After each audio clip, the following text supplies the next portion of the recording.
evening, give a time. Boker Tov in Palo Alto. My name is Wayne Firestone. I'm the Executive Director of the America-Israel Friendship League, and I am so thrilled to be with you today to explore this amazing webinar about Lusia Milch, a gift to history. For those of you with a trained eye, you can see behind me, I'm in a virtual set. I wish I could be in Jerusalem right now. I'm not. Next best thing today is Boca Raton in my family's home. But with the magic of our virtual studio and the loving help of teams in Israel and in the United States, we brought together this very special episode to share with you a survivor's story, and to do so with the participation and involvement of professionals who have really labored over the years to tell stories that need to be heard for multiple generations. And that indeed is one of our motivations today. So for those of you that are calling in on Zoom or on Facebook Live from around the world, we'd love to hear your story, or maybe just a memory of visiting one of the tremendous memorials on behalf of the Shoah. If you've been to Yad Vashem and you've seen the studio behind me before, if you've seen this setting in person, maybe you could put something into the chat now. Or if you're hoping to get there after the pandemic is over and you can make your travels, certainly we'll hope you'll have an opportunity to see some of this in real time. So please share with us your memories and your snapshots from those visits in the past. Right now, I want to introduce the four panelists who are joining me today. The namesake of our webinar and of this wonderful documentary, Lusia Milch, is with us.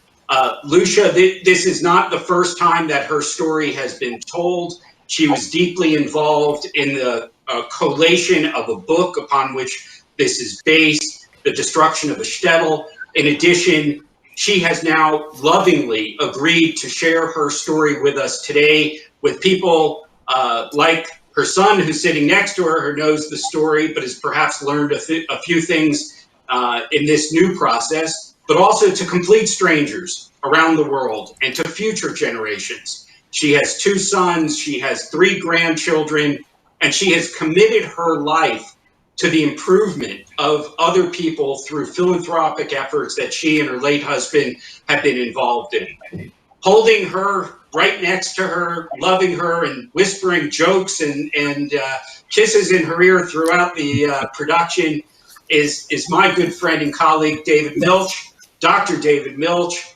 who is a trained physician, studied at Harvard Medical School and Stanford undergrad in biology. And in addition to his incredible achievements that he's made, has discovered the world of storytelling through media, and not just film, but in many different types of media. David has a foundation that he's established, the David Milch Foundation, which has really looked to tell some of the most important stories that need to be told.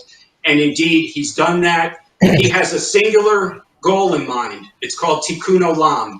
And each of his projects, if you look through that lens, do something to repair the world. And that indeed is an incredible legacy, obviously a gift that has been multi-generational in his family.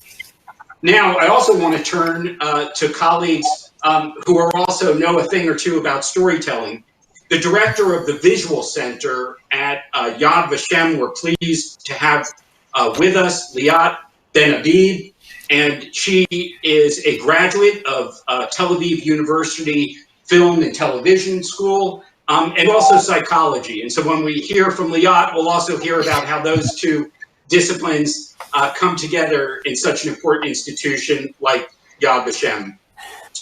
Lusia Milch is an award-winning and celebrated documentary filmmaker. She has worked on this and many other stories of survivors. She's the co-founder of New Moon Films, and she has been a great influence globally with her award-winning films on telling stories that are difficult to tell. And we're going to explore with that a little bit how one reconstructs and creates a first-person narrative that allows for these important narratives to be kept for historical point of view.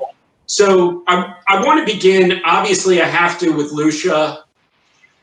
What motivated you at this stage in your life to want to share your story with such a broad public and in such an interesting and global format as you're achieving now? Let me introduce myself. I was a young Jewish child living in a ghetto in an Eastern European town called Skalat. The ghetto experience for a child who was 10, 11, and 12 years old was shattering. I don't have to belabor that. We all know about it. One of the things while sitting in the ghetto and shivering like a dry leaf on a tree was, why doesn't the world come and help us? Why doesn't somebody come and do something about it? My own mother's injunction to me was two things. Second one is a little painful, but that's what she said. She believed that I could, and she encouraged me to survive, to do everything that I could. The struggle was extraordinary, but that is another issue. She encouraged me by saying, when you survive, my darling daughter, remember, tell them what they are doing to us.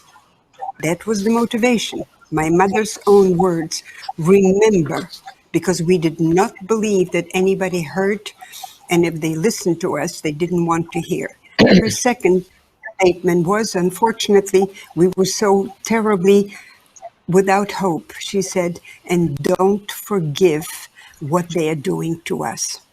So if there is a motivation for telling today what it is and why I'm sitting here, to the experiences of only one human being, this is what we are all made of. One Jewish young child in the ghetto. It is to tell the world what human beings are capable of doing. And the most important reason for sitting down today and speaking about it is, of course, the most pivotal one, to prevent it, if possible, to ameliorate, if not possible, to prevent, for such a thing to ever, ever, ever, never to happen again. That motivation alone certainly is not only understandable and commendable, but certainly one that I know in your household has been shared in many, many different ways, and that your family has contributed to never letting it happen again. David, we call this webinar a gift of history, in part because we knew about your motivation to give a special birthday present to your mom. Can you share, how this film came about? And even though you grew up with many of these stories or pieces of these stories, since you appear on camera and you actually interview your mom to allow her to share some of these very hard to share stories with the broader audience, did you learn anything new in this project? Absolutely, Wayne. Thank you very much to everybody that's been involved in getting us to this point where we can share all of this with such an audience. Yes, I grew up in a household as a son, and my brother as well, of two Holocaust survivors, and that's an extraordinary experience. Of course, when you're growing up and you're a child, you only get bits and pieces of the story. I grew up in very comfortable circumstances in New York City and Long Island, and didn't really suffer any of the deprivations that Mom will talk about and that we captured so wonderfully with Julia Mintz's brilliant version of our film. And you hear little bits and pieces. You hear about it at Passover, or leading up to your bar mitzvah and so forth. And little by little, you realize that you don't have any grandparents, and Mom doesn't have any brothers or sisters, aunts or uncles, first cousins. Mom was one member of an extended family of over 100 people, and only a handful survived. And as you get older and you begin to understand what being a child of Holocaust survivors, what that means, And you begin to understand that this isn't ancient history. This is something that happened within literally my mother's memory and the memory of so many other survivors, and that memory is passing. So we sat down, a number of the family members, and prevailed upon Mom to go back and to revisit her memories, her remarkable memories. Mom happens to be 90 years young now. It's incredible for me to look at my mother and believe that my mother is 90 years old. And she does have a remarkable, almost photographic memory for the things that happened in the past. And she herself agrees that looking at the documentary film we've put together puts it all together in a unique way. One thing that I did learn that I didn't know is that my mother's original name was not Lusia, which of course everybody knows my mother as Lucia and my father, who passed 2 years ago, as Bernard Bernie. It was Malusia in the original Polish. And there's a whole story to why Mom's name is Lucia, a shortening of Malusia. And maybe before we see the first clip from the film, you want to say something, Mom, about your name. Well, that can be answered very briefly. My Hebrew name is Malka. The Polonized version of Malka is Malusia, actually Malvina. I didn't know, I had no birth certificates, nothing remained with us, but it was Malusia, by the name by which I was known in my town. I was called that by my mother, my aunts and uncles, and even when I landed alone as an orphan with many other children, you know, the tendency is to shorten a name. And that was the same case with me. They want to have to say Ma, Lucia. They said Lucia is enough, and Lucia it remained. But it was the name that I got used to from the name Malusia, because that was the name which was given to me. That identifies our humanity. What did the Germans do? The first thing they do is they stamp a number on your arm to take away your name. And when I came to the United States and was accustomed to change a Polish name or a Romanian name or a Russian name to make it more anglicized, my relatives and friends said, well, what are you going to be called? I spoke very little English at that time, but I understood very well. I said, I want to be called Lucia. That is my name. Everything else was taken away from me. You will not take my name away from me. And to Lucia I stuck. Until today, I don't regret it. Well, that's the story, thinking among many others. And the story of your name really gives us a great segue into looking at what was lost, the amazing life of East European Jewry, Galicia, where you were from, and on your travels, which were forced upon you to other parts of East Europe. But let's start now with just a very small segment to get a feel for the film and some of that rich, vibrant Jewish life that so much defines our memories. And I know you've got a vivid photographic memory of what was lost. So let's take a look at that, because I think that's really an important starting point for people to appreciate and celebrate.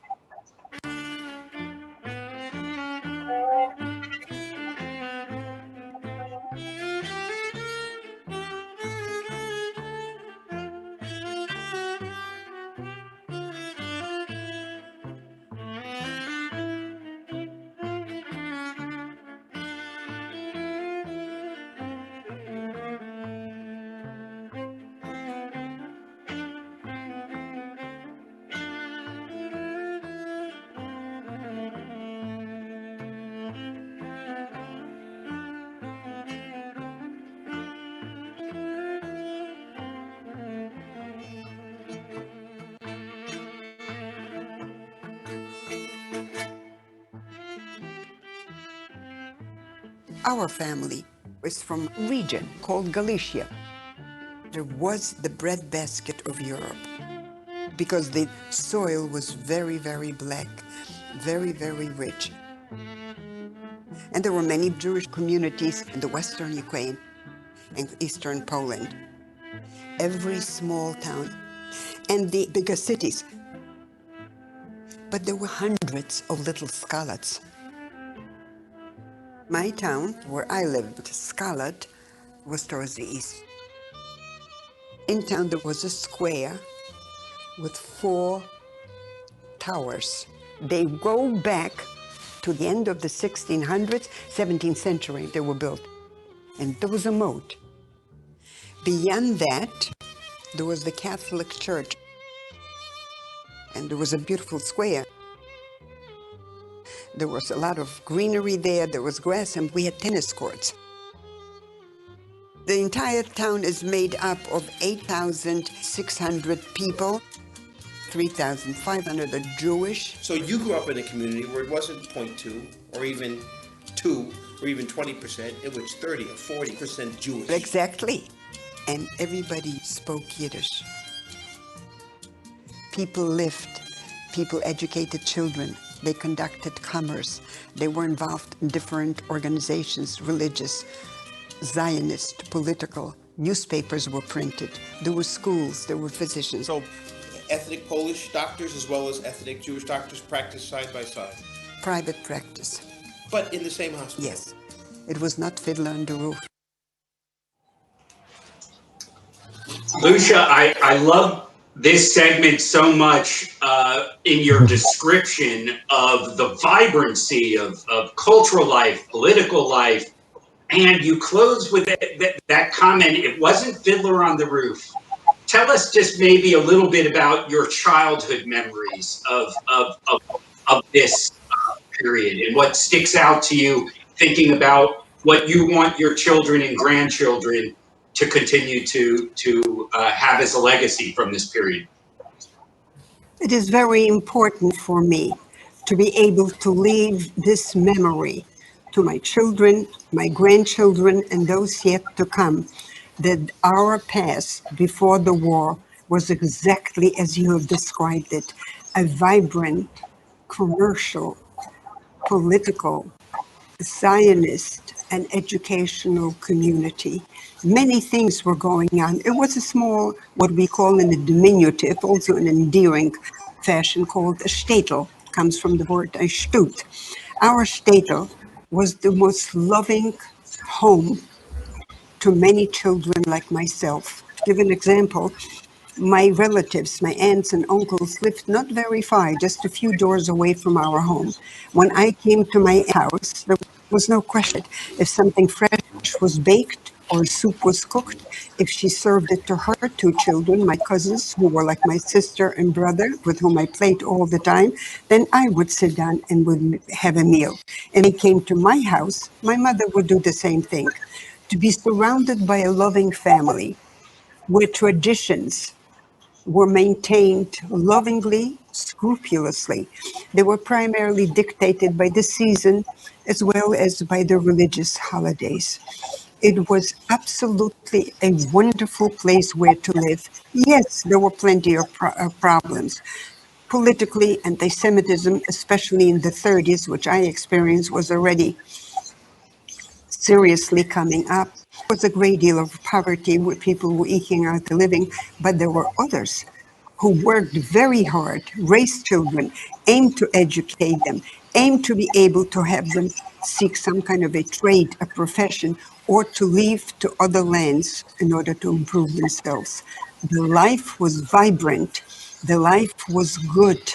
There was something that a young girl like myself could not have hoped for anything much better, and was tragically, like myself, totally hit over the head when all of that which was so precious, our people, our family, our properties, we were first of all incarcerated immediately from the rest of the people. We were extorted, we were humiliated, we were punished for no reason at all, any infringement of silly rules.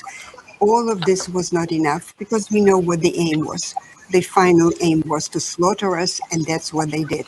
So that was before the slaughter, before all of that happened to us in the ghettos, was so precious, was so wonderful, that a child just stays with the child.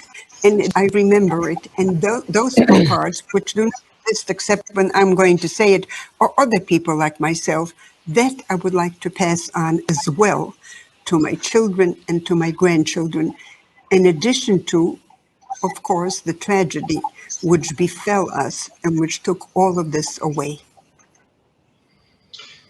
And, you know, even as I listen to the language you use, and you're very exacting, Julia, as I think now for you as a filmmaker, trying to capture both what the life was for Lusia and her family, but then the beginnings of the rise of anti-Semitism, of being forced out of your home, of being on the traveling and having to talk and understand people in different language, in Polish, Ukrainian, etc. How did you as a filmmaker go about depicting that? And maybe we can use that as a segue and a setup for the second film clip that we want to share.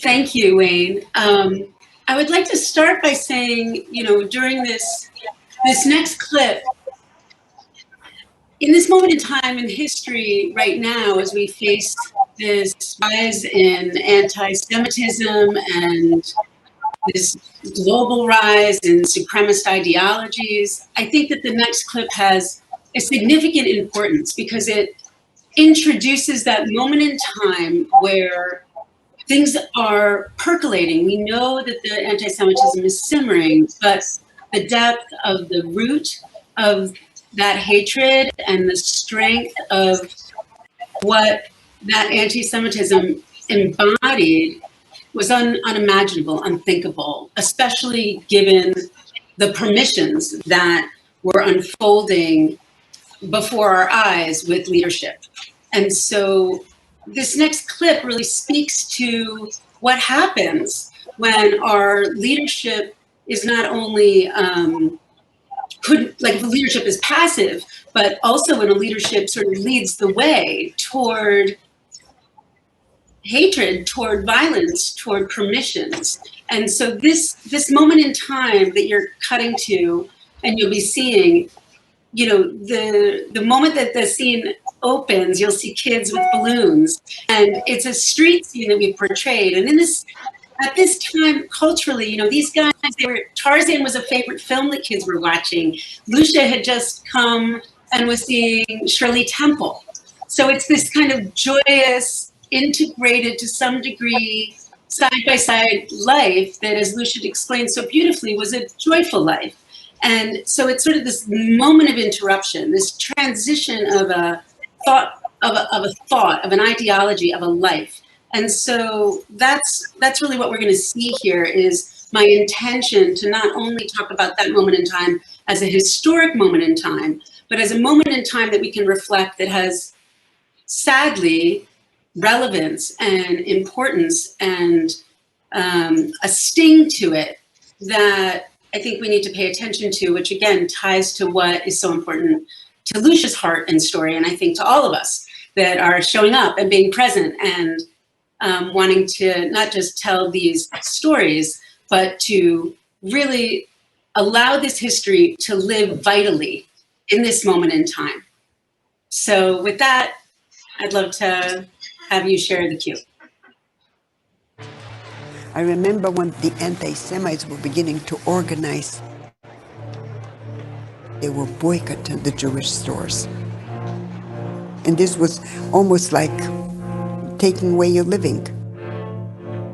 They believed we were the people who cannot be trusted, the Judas. We were the Christ killers, the people who only want money. We were the people who are strictly interested in extracting out of you every advantage. And the children believed it. Where did they know it from? From their homes, from the society, from the expressions which were floating around for a long time. They were standing in front of my father's store and said, "Swój do swego, Żyd do Palestiny." We should go to our own. Don't you dare walk into this store. and screamed, Rid the Palestine. Jew, march out, go to Palestine. The vicious anti-Semitism was so severe. I was listening, taking in the words. You understand when somebody is screaming and telling you, you goddamn dirty Jew, you get out of my country. A child of 7, 8 fears.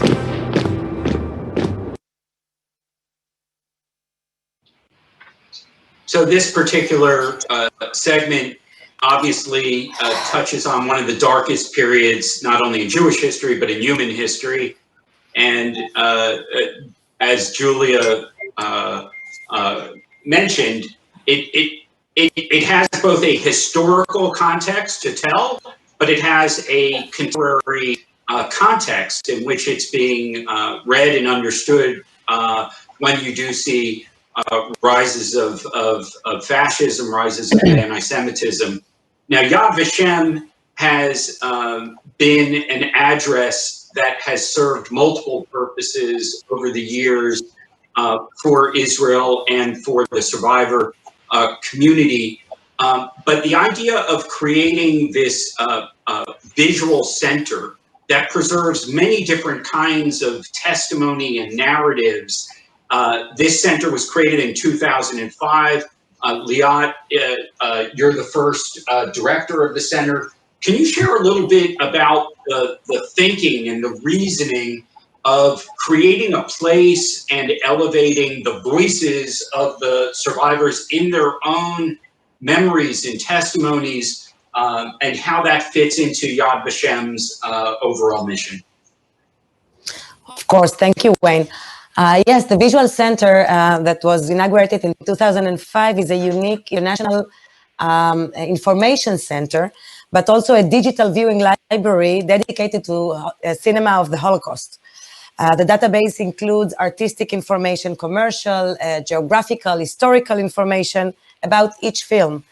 And to date, we have 13,000 films in this database. All are listed in our online catalog. Just to be exact, 12,956 as I checked this afternoon where we're at.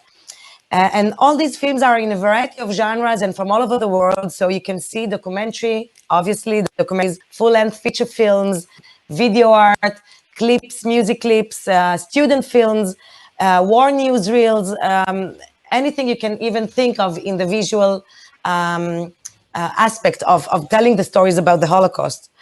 But putting the voice of the survivor up front and conveying the personal history as told to a family member is a genre that we coined just at the beginning, and we made sure to collect it from the inception of the center. And these personal memoir films, as we call them, are are told from a distinct point of view and have a very, very specific narration when the story is being told to a family member, rather than depicted in a fiction film or even what we would say a standard documentary film. I'd like to share a short story, maybe of the behind the scenes of when I started at Yad Vashem as producer of the films from the History Museum that was just inaugurated some months before the inauguration of the Visual Center. And that will maybe show us why we think this specific genre is so special and so unique. We were working on Living Landscape, the video art installation by renowned video artist Michal Rovner, and we had started looking for material for her production. The video installation uses archival footage, stills, and photographs from the early 20th century.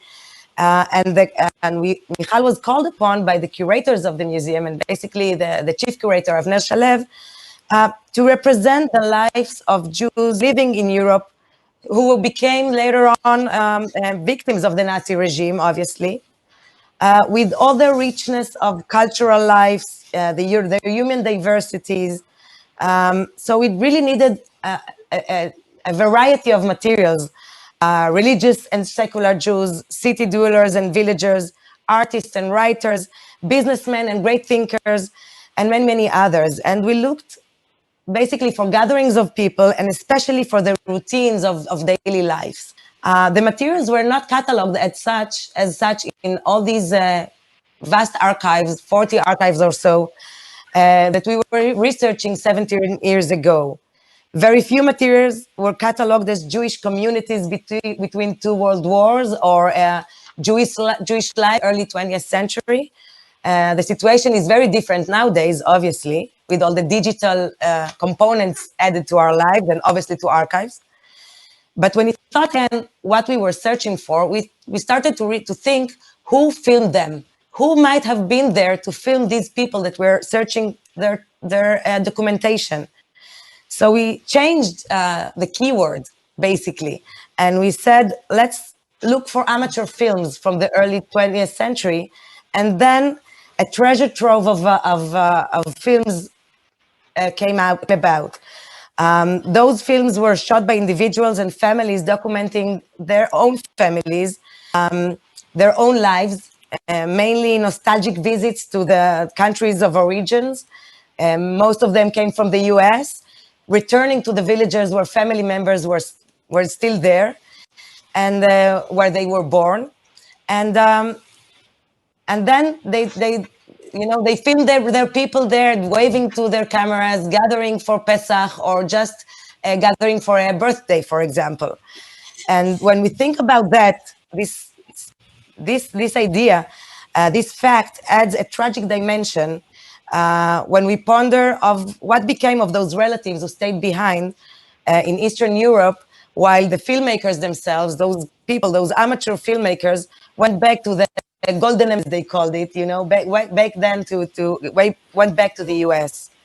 So as Avner Shalev is retiring these days, and basically this week we just bade his farewell, after 27 years of presidency of Yad Vashem, among the most salient side of being the visionary of the Visual Center and deciding to put this unique catalog for the world, one of the most salient points of his legacy was to ensure that the Jewish experience and basically the story of individuals, of families and communities, and the voices of the survivors would be placed at the heart of the discussion about the Holocaust. So in this sense, Lusia's story for us will remain for future generations as a vivid first-hand account of the horror suffered by a child during the Holocaust, but also of her strength and her ingenuity to survive, and not only to survive, but even to overcome those horrors she suffered. And this is the heart of the story. Lusia's story is the heart of the message today. Well, that vision and that institutional commitment, certainly that Yad Vashem has made, will serve for many generations. Obviously, there are similarities, but there are also important differences, and there are specific human aspects of these stories, which I think certainly you see in Lusia's film. This next segment, the subtitle of the film is A Survivor's Journey. And as I went through the film and poured for this segment, we would show, and I'll say this at the end, but I want to let everyone know, because of the generosity of the Milch Foundation, we'll be making available a copy, a version of the entire film for our viewers that are interested in seeing afterwards. We're obviously only showing on the webinar just some clips here, and we're grateful that to have the opportunity to share the entire film as well. The clip that we're about to see is it really stuck with me actually for many days after watching it. The journey, the language, the decisions that had to be made in a moment, the instinct that someone needed to be able to survive and figure out, without a map, without someone guiding them, without a chaperone, without a tour guide, without any help, how to survive. That part of this is such a raw human story.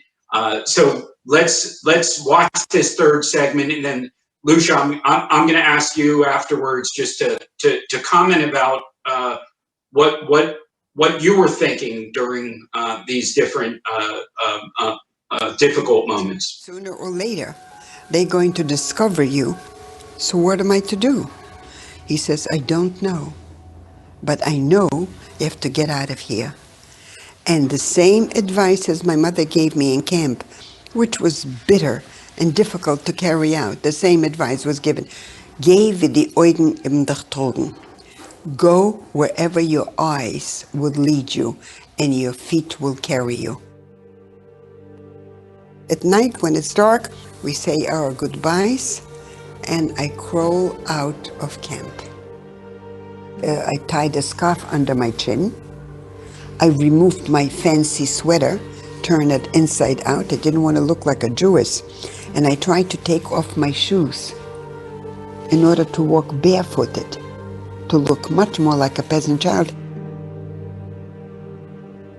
And I walk and I walk.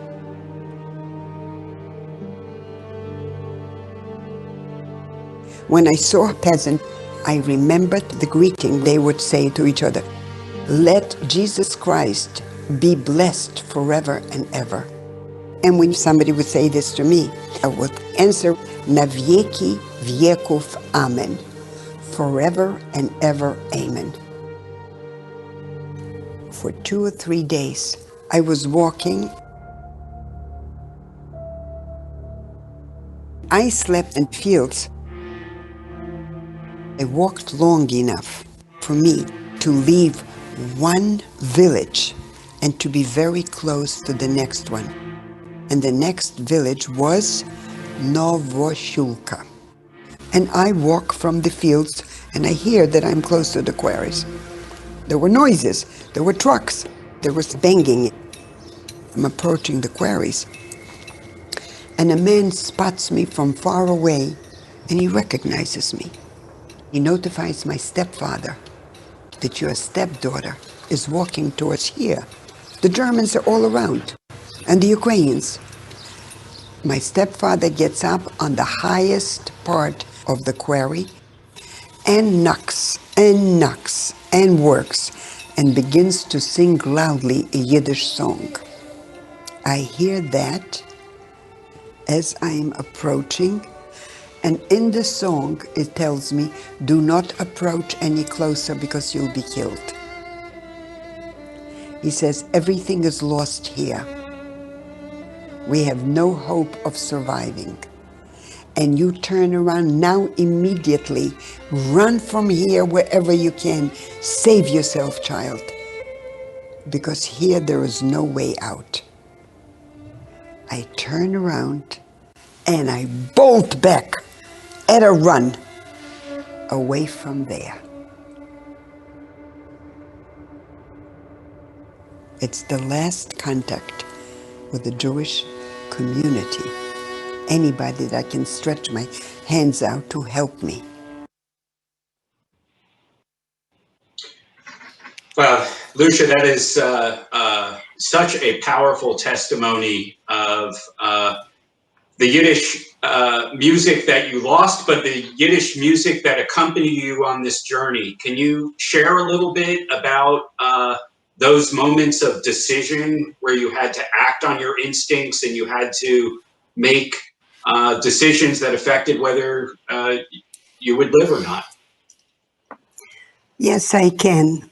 And decisions which I made, just like any other adult, as even any other youngster who survived, there were others, were done instinctively, intuitively, by learned ways and by imitation. One of those that I mentioned in the story, 2 of them, I had to be very, very aware, quickly, and only with the bare things that I had on me, how to dress, how to change and turn my sweater inside out, how to take off a pair of shoes and go barefooted, not like a city child. I had to learn, although I didn't know it, I knew it from the Polish expressions. I wasn't practicing it in my culture, in the Jewish culture. Niech będzie pochwalony Jezus Chrystus. May Jesus Christ be praised forever and ever. And then the answer is forever and ever, Jesus Christ. I instinctively knew that if I encounter a peasant on the road, and if this is what he's going to say, I know what to answer. And if he wasn't going to say it, I immediately knew what I had to say to him. These were things I don't know whether it contributed to the fact that they were learned.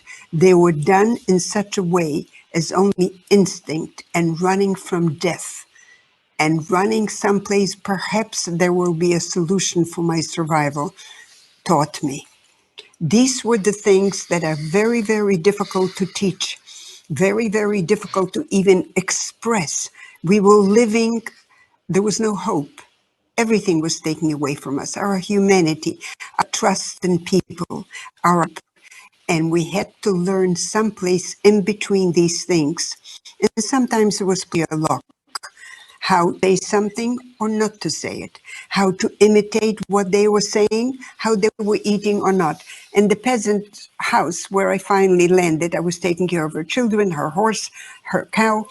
There was a having from one round plate at a very low table, and everybody was putting in a spoon and you ate. It was not a habit in my house. In my house, as if in every Jewish house, there was an individual plate and a spoon, and you had your soup. I was learning, and it was strange to me, so I would take a spoon, fill it, and lift it up to my mouth, and wait until they filled their spoons, and then I would put it again. The peasant woman immediately rated me. She said, "Why are you eating like a Jew?" That was like somebody hitting me over the head. I had no idea that I was eating like a Jew, but it was the difference, and this habit is precisely what would have told it who I am and who I am not. I shook my awareness quickly. I knew exactly what she meant, even though I was a child. I immediately took the spoon, bent over the plate, and ate like all of them. I had a dream at night. I didn't know it because my mother instructed me not one word of Yiddish out of you. You're not a Jew. Remember, no matter what happens. Of course, when they torture you, perhaps you do things that you promise not to do. And in my sleep, I must have said something in Yiddish. I even know what it was. I simply screamed out, "Oy vey, oy vey," out loud in my sleep. In the morning when I got up, the woman turns to me and said, "What were you talking about?" She was trying to imitate my Yiddish. You were saying, "Vey, vey, vey." I realized I said something in Yiddish. It was as if somebody poured hot water on my spine, because it was very, very dangerous to do that. I never, ever repeated that again. These were some of the lessons that you learn by necessity, by imitation, by trying to save yourself desperately in whichever way you can, and even if you cannot, you still try. These were some of the problems that a child of my age in Eastern Europe, under such conditions, had to learn, had to strive, had to survive, even though I thought I was the only Jew in the entire world who was alive. That bothered me. I wanted to live if and when I will find other Jews. But life was very strong. I simply had one enormous desire, unreasonable desire, that I wanted to live. I was a child and I wanted to live. Those were the actions, those were the things that I had to adjust myself to learn to imitate. Well, that thirst and thriving for life that accompanied you on that journey and that continued through your most recent birthday really shine in the film. We have one additional clip from the film that I'd love to be able to show, and David, maybe after you could comment as well. I know this is one of your favorite pieces from the many stories that are told. So why don't we cue that up now and then continue our discussion? The group that I was with, we were preparing for an illegal, dangerous trip across the Alps. We were told, they didn't mince any words, if you think you cannot make it, stay here. Nobody wanted to stay, we wanted to go on. A time and a day had to be decided to cross the Alps when the snow was going to be strong enough so that when we walk, the snowfall will cover our footsteps. Everybody, every girl in that group was assigned a strong boy next to her. And there were two elderly women. They were assigned two boys. It was a heavy snow. And when you stuck your foot into the snow, it was impossible to pull your foot out. That's how far and how deep it went in. And sometimes at that point we needed somebody to help us. The Alps are still tall mountains. The leaders ahead of us and those who stood behind us, those who said, gather up your strength, your courage, no complaints, we go. We crossed that one, went, high, high, high, down, down, down, down, went. And there was another mountain in front of us. This is impossible. This is impossible. We were convinced. By the time we reached the third mountain or the fourth, we were no longer worried. We knew there's going to be another one. We knew we have to walk, and we'll go a whole night, the entire night, from early evening until very, very, very early at dawn the next day, when we finally crossed the border and found ourselves in Italy.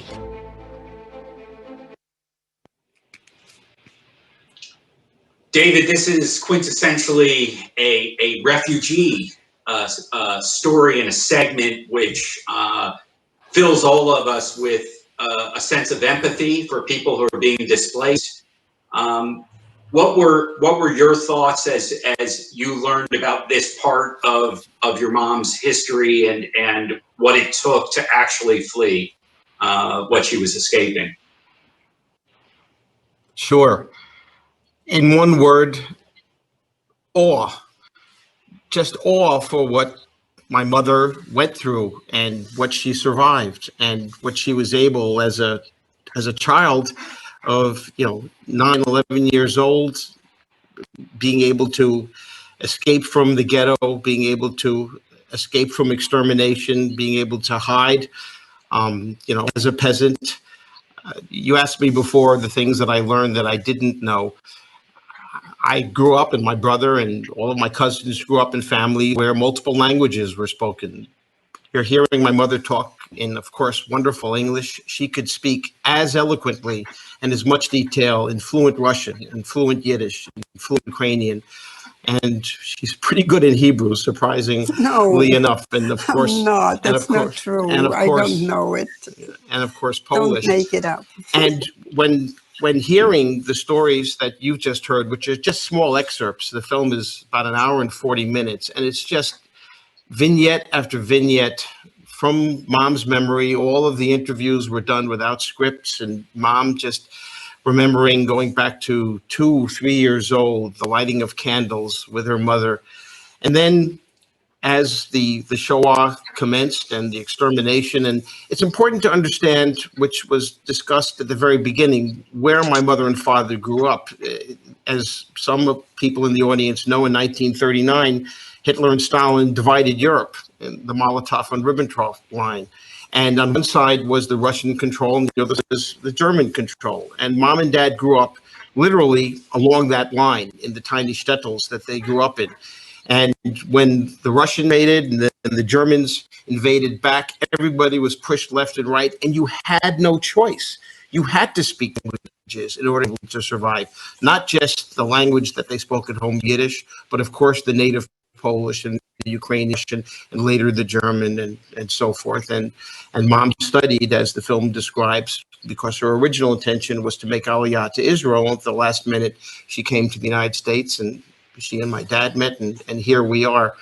And crossing the Alps, my mother crossing the Alps in the middle of the winter through the snow, it's like watching, some adventure movie that you might see and say, oh, that's a nice story.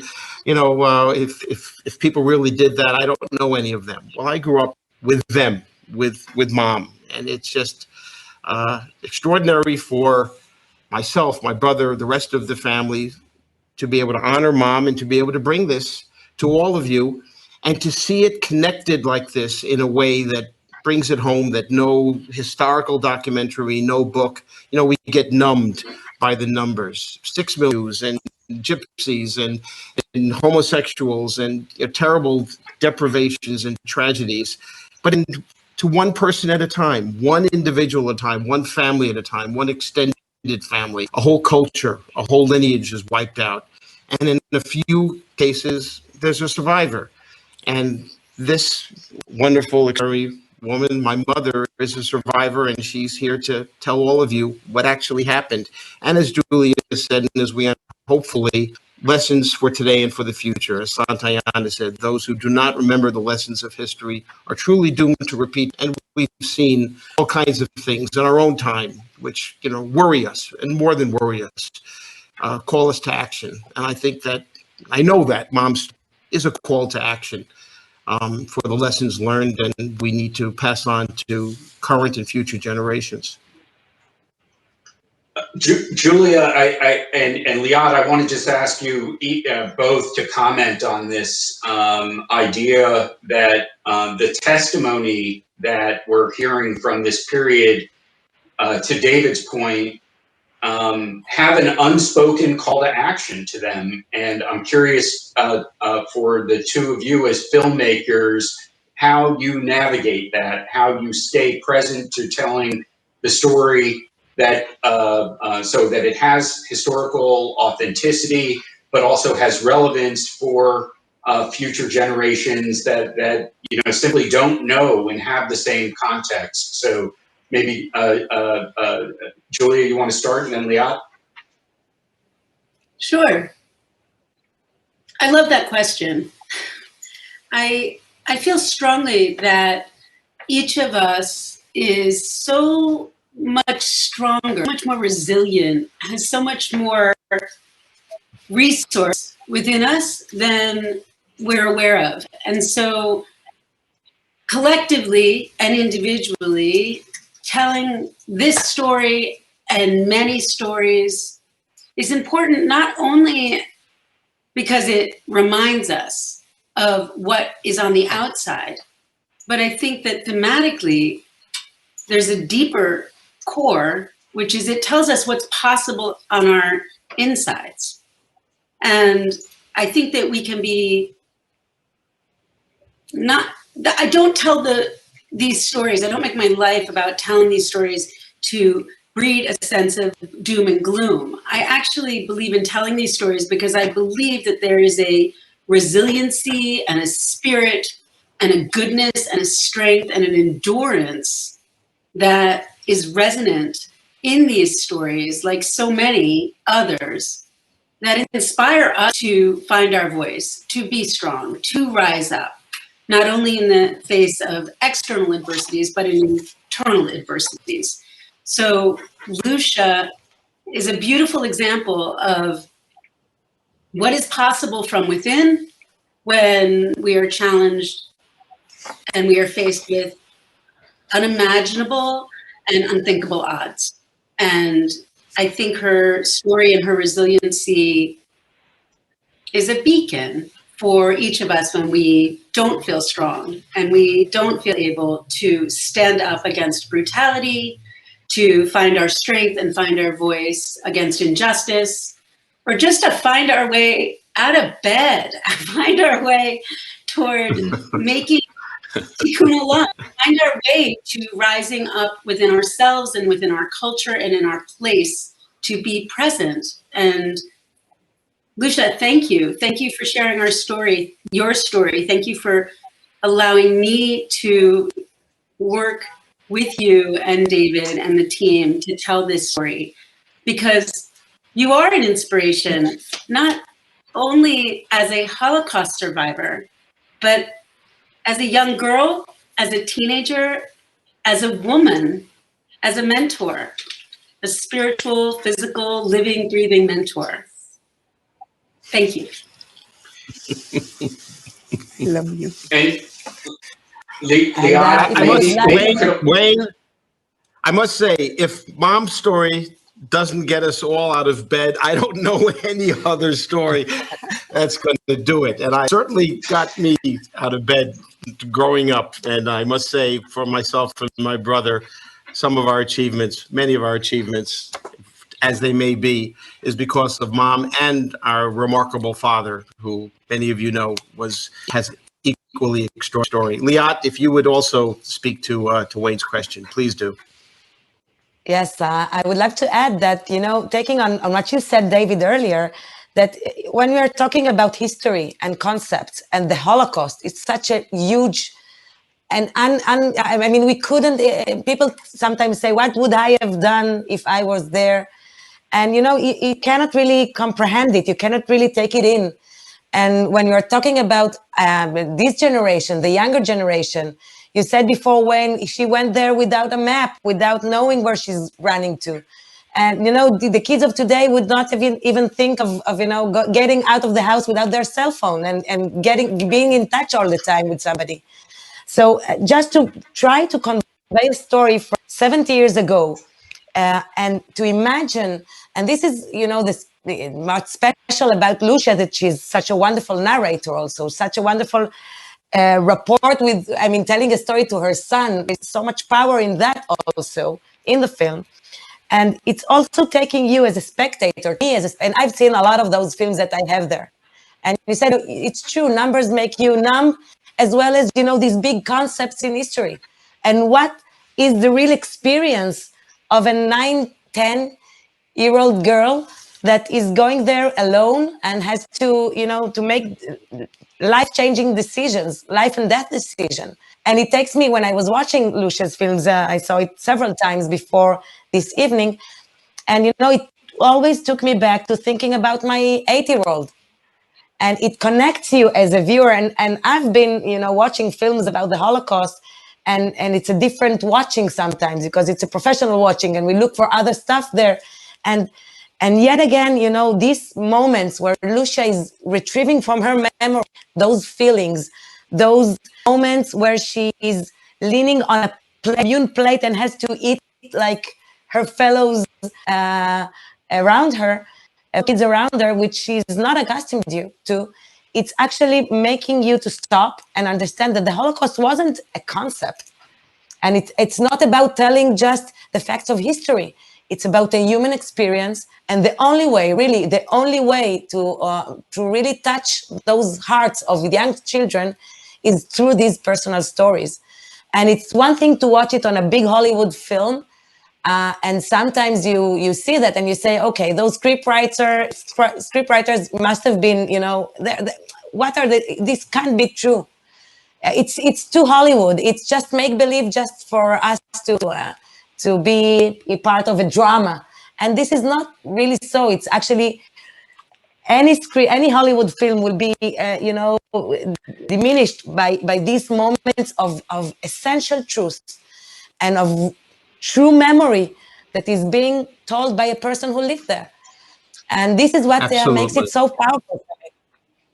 Wayne, I know we're coming up on the hour, and I do want to take a moment to thank you, Wayne, and the American Israel Friendship League, Jonathan Barsaid and Giovanni, and, you know, Naomi, and, you know, the board and everybody. It's this wonderful organization. If there are many members of the AIFL and others that might not know about the AIL, also Yad Vashem, and the extraordinary work that all of us who are Jews and those who are not understand, you know, the team of people that come together, you know, Michael Archis and adults and Paul Westlake and our family members and people involved in Israel and here in the United States. This doesn't happen by accident. Julia Mintz, the extraordinary work that you've done with our family on behalf of this film.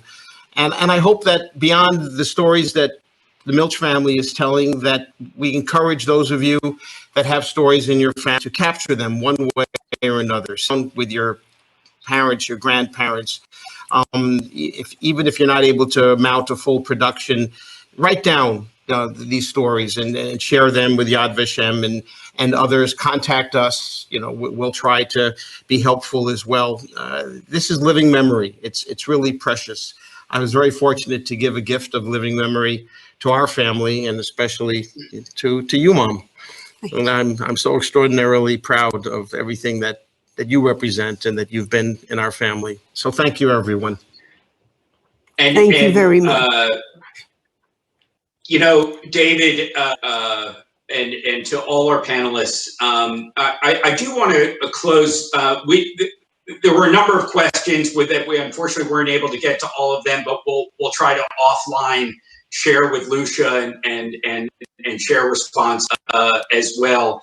But David family has been so involved in both Holocaust issues, but also in Israel.